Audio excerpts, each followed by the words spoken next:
Hi, I'm Art Bergeron, and welcome back, this time to seminar number 7 of the 12-part series that I'm doing on what I'm referring to as Elder Law 101.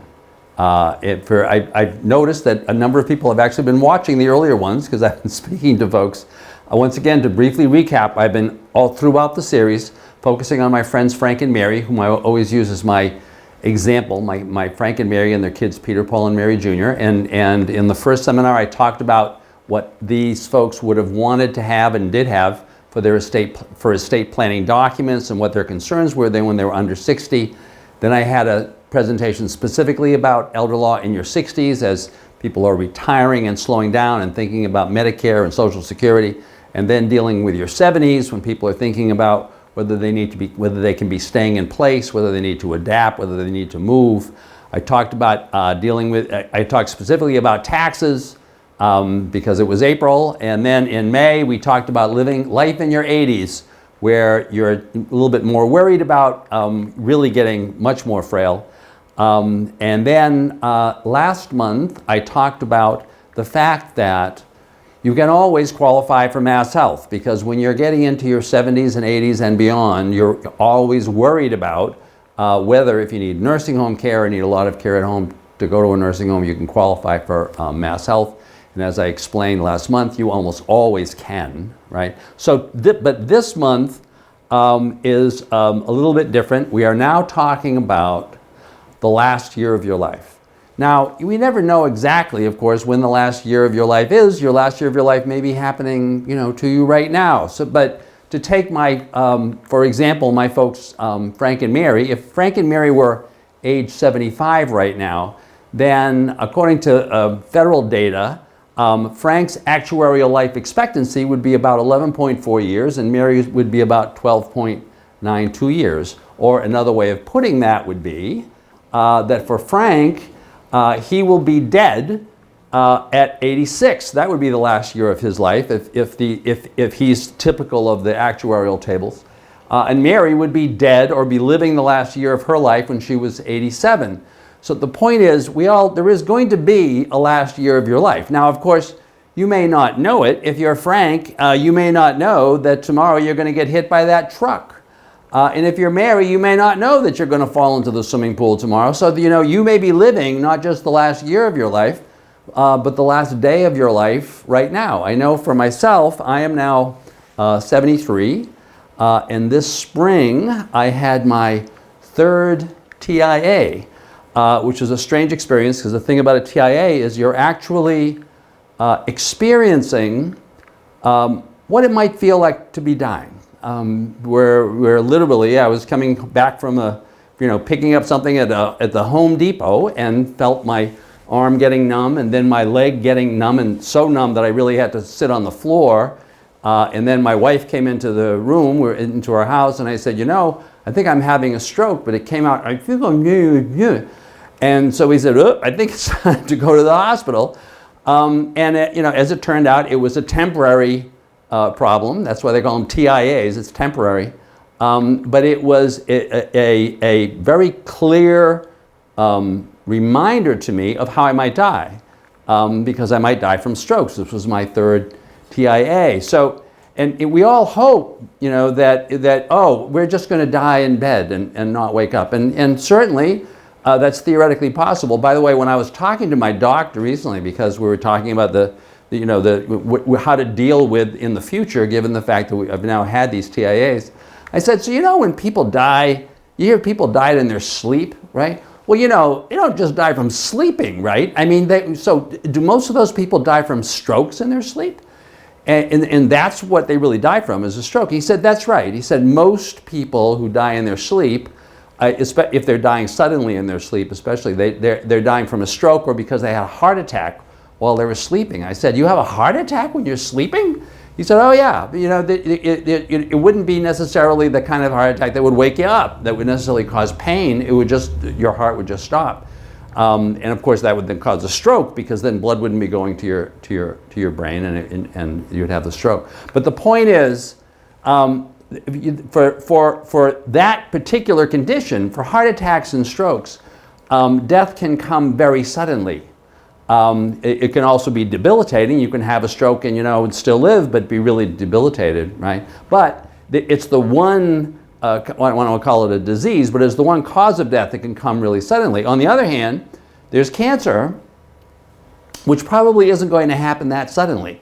It may come, and you all know people who were doing fine, and I had a very, very good friend and colleague, Attorney David Gadbois, who was doing fine and was living right about my age, right about 73 or 74, and then just had some pain in his stomach, I think, and when they went to see the doctor, and the doctor kind of opened him up and then closed him up and said, the good news is, you've got cancer in it, but it's grown slowly, and so you've got some more time. The bad news is it grew slowly, and so you didn't kind of know about it, until now, when it's really too late to do anything really to try to reverse any of this. So there's cancer, there's Alzheimer's disease, which we're all aware. And so going back to the cancer, one of the things about cancer, though, is that typically for cancer, you don't end up in a nursing home. You stay at home and you have therapy and stuff, and maybe you get better because of the treatments, or you don't, and then you die at home, or you go to the hospital and then you die.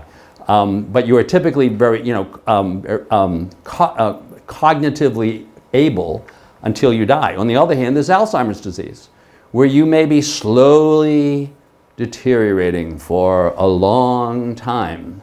I remember listening to a seminar that was done by it was actually a reporter from the Boston Herald who had Alzheimer's disease, and he was talking about, he described it as pretend that your brain is an onion, and every day you wake up and one little peel is like gone, and it just kind of goes for a long time. So you may be very competent and coherent, as he was when he was doing this presentation. He'd been going down this path then for a couple of years. I don't believe that he has died yet. This was a few years ago. But the point is, that's a very different experience from heart attack and stroke, which could be really sudden, right? Where you could die from this, or you could get worse, and then kind of come back to do a plateau, and then you kind of do a lower plateau, and then you kind of die. Well, I know that one of the terms that doctors use for many seniors is something called failure to thrive. Failure to thrive. What does that mean? That just means that kind of everything's breaking down. This is common in very old people, or people who have had a lot of problems in the past. And next thing you know, kind of one thing leads to another. One thing goes down, and you try to fix that, and something else goes down. It's failure to thrive. And so there are a number of ways that you could experience that last year of your life. So, but the point of all of this is that in all of these cases, or in most of these cases, except for the stroke and the heart attack, there's going to be a period of frailty where you're not going to be what you are now. And people will often talk about, of course, I don't want to die. Nobody wants to die. Well, what it may be that you mean by that is that you don't want to be exactly how you are. You don't want to die as you are now, right? There may be a point at which you feel like, well, I'd rather be dead than living this particular way. But the point is, there may be this period of frailty, and you need to be prepared for that. You get to a certain age. Once again, I'm 73. I'm definitely in that age bracket, where you need to be paying attention to a lot of this stuff. We talked about some of those preparations in some of my earlier seminars, but to talk about some of these things briefly, first of all, you want to know ahead of time. You can plan, not because you don't know necessarily what this course is going to be that's going to lead you to death. There's going to be a death, but you don't know what the course is going to be. But it would probably be beneficial for you, before there's an emergency, to know the players, to know who is involved in all of this, to know who the home care providers are in your area, so that if you need home care, either because you've had a particular incident, you had cancer, you're going through chemotherapy or whatever, or you had a stroke and you were in the hospital, and before you come back, you're going to need somebody to help you out, right? Or someone to supplement the care that's being given to you by your spouse or your kids, right? You want to know if you want to know what kinds of repairs you might need to make, or changes that you might want to make in your house, either now or later. Things like things as simple as ramps. People always talk about ramps, but adapting the kitchen against this possibility if you end up with Alzheimer's and you need to have kind of just better control to make sure you're not falling. There are a whole number of things you can do with your home. You want to know, if you just can't live at home at some point, what the assisted living facilities are like in the community, in your immediate area, and whether that's where you would go. Because you want to ask yourself, if you are frail, are you best being frail where you now live, or are you best being frail where one of your children lives? I know we have several assisted livings where I live, in Marlborough and the surrounding areas. As a matter of fact, as we speak, my wife is actually helping a good friend of ours who is now 102, move from one assisted living to another, because the other assisted living is going to be better at accommodating her right now, because, as you can imagine, she's pretty frail. But the point is that you want to kind of know what those places are around where you think you're going to be, right? Because you're going to be frail in a particular place, either where you are now or near your children. But the point is, and there are institutions around there. Those are the ones you want to know about. You want to know about the nursing homes that are in the area, right? I've gone to a lot of nursing homes, as you can probably imagine, right? There are some that are really terrific, and there are some that are terrible.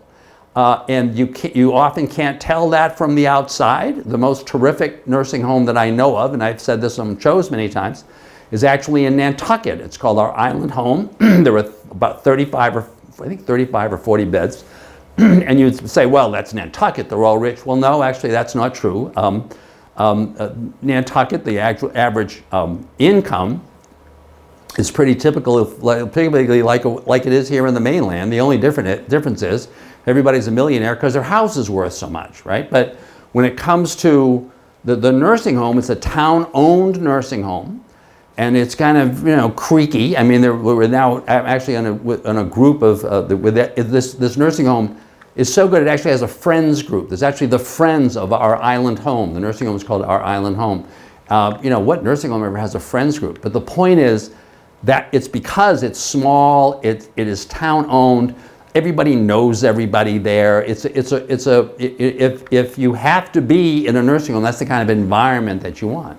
On the other hand, there's some really expensive, big, super-duper nursing homes that you wouldn't necessarily want to be in, because the point is not what they look like from the outside, but kind of what the management is and how you're going to get treated. So you may want to know about those places, right? Because you just don't know. During that last year of your life, there is going to be some combination of you're living at home, or you're living perhaps in an assisted living, and you're going to the hospital or going to rehab, and that's where you're going to live.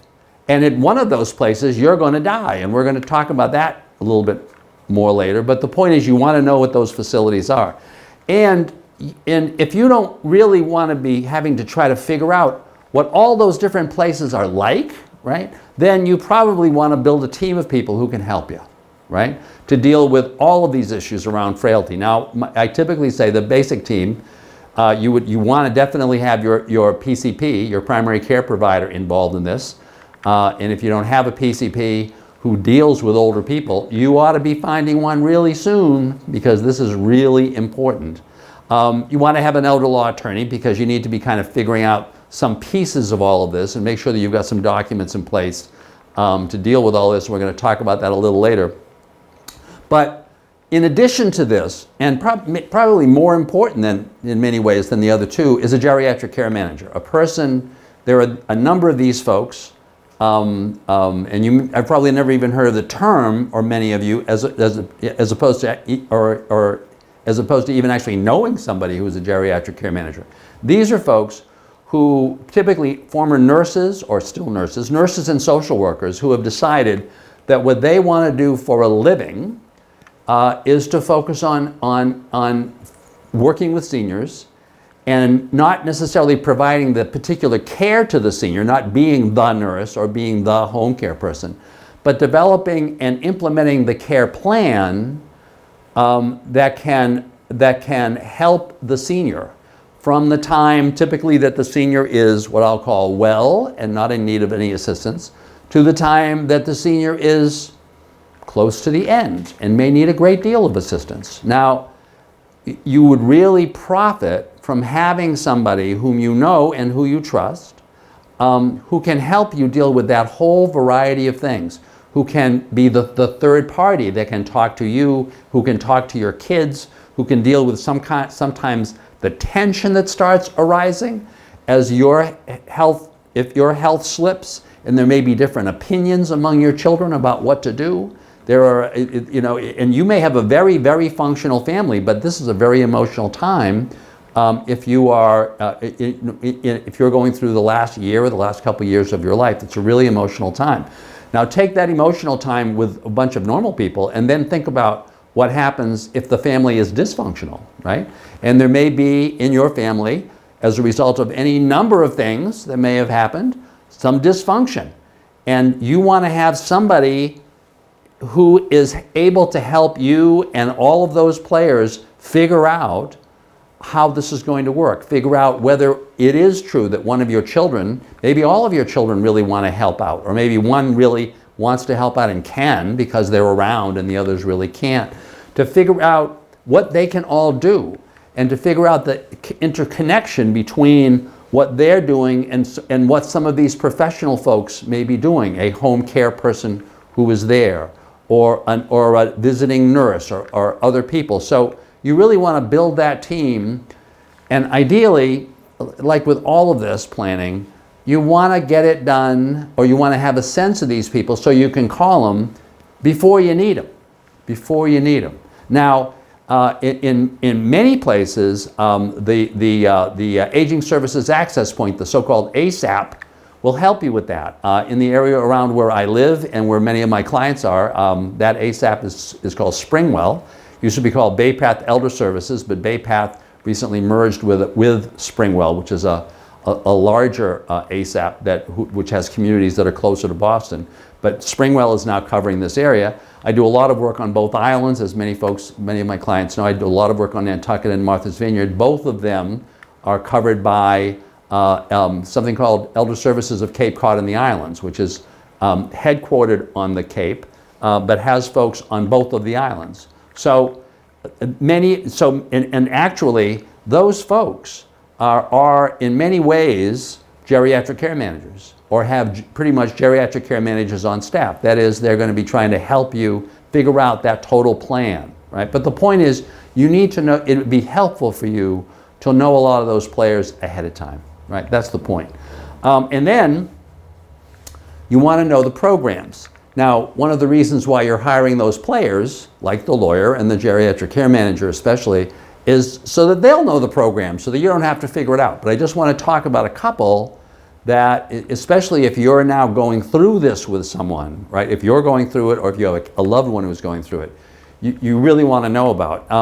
One of the least known about benefits of Medicare is the so-called 60-day plan. You know that your Medicare covers your hospital stay, and you know that if you go to a rehab, then it covers the rehab, covers a nursing home stay for up to 100 days, covers a bunch of other stuff. But if you are homebound, which is defined as needing to stay home and really therefore not able to get medical care outside of the home by going to the hospital, by doing outpatient things, by going to clinics and stuff, and if your doctor certifies that, and your doctor certifies that there is a plan that needs to be implemented that involves nurses and physical therapists and occupational therapists, not just home care folks, not just folks who are helping you put on your clothes and eat and stuff, but folks who have these kinds of what I'll call the professional class. And even if you need durable medical equipment, the doctor can prescribe or can issue a so-called 60-day order to give you all of those things, payable by Medicare, right? And it's for 60 days, but it's renewable every 60 days thereafter, forever. So this is a great plan to really help you if your goal is to be staying at home. Then there's hospice. What is hospice? Hospice is always thought of as being a benefit for those people who are like 2 days away from death. No, it is a Medicare benefit that provides nursing care, provides counseling, provides a bunch of great stuff, right, for people if your doctor determines that your current physical condition, if it continues, may lead you to die within the next 6 months. It's a terrific benefit, seldom used by people other than practically at the moment of their death, all paid for by Medicare, right? You should talk to your doctor about it. A lot of the administration of this happens through the Visiting Nurses Association, so you can talk to the VNA about it, right? This could help you get through that entire period, the entire period leading up to your death. So you really want to know what that program is about, but once again, the geriatric care managers are really going to know about all of this. Finally, I'm just going to mention the frail elder waiver.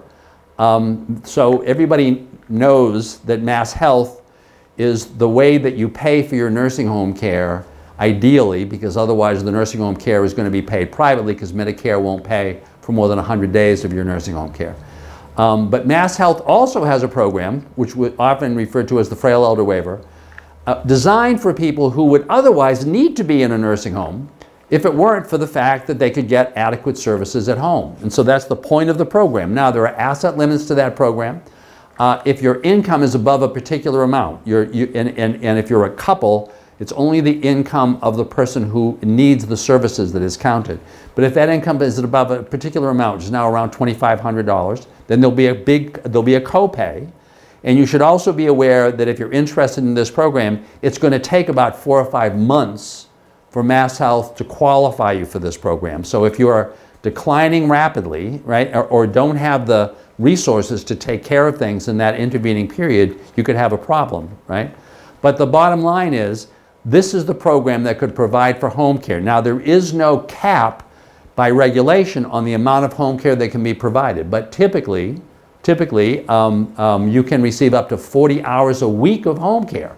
So this isn't a program that's going to take care of you if you need 24/7, but if you have a spouse or a child living at home and they just really need people to take care of it some of the time, like when they go to work or when there are other things that they need to be doing, this may be an ideal program for you. Your lawyer, your elder law attorney would know about that. The geriatric care manager could. Finally, who is implementing the plan? You need to have somebody that you trust. Typically, it's a spouse if you're younger, but as you get older, more typically, it's one of your children because your spouse often is about your age and is not doing so hot either, right? So the question is, who's going to be taking care of those things and what do you need? You need 4 things. 4 things. A power of attorney, a healthcare proxy, some HIPAA designations, and a MOLS form. The power of attorney, the point of the power of attorney is to allow somebody to handle your legal and other financial affairs, or if you're incapacitated. You can name one of your kids, you can name your spouse. If you're naming, you can name more than one person jointly and severally, so that any one of this is especially true in the case of your kids, so that any one of them can handle things for you. If you have real estate, you want to make sure that that person has the ability to sign real estate documents on your behalf.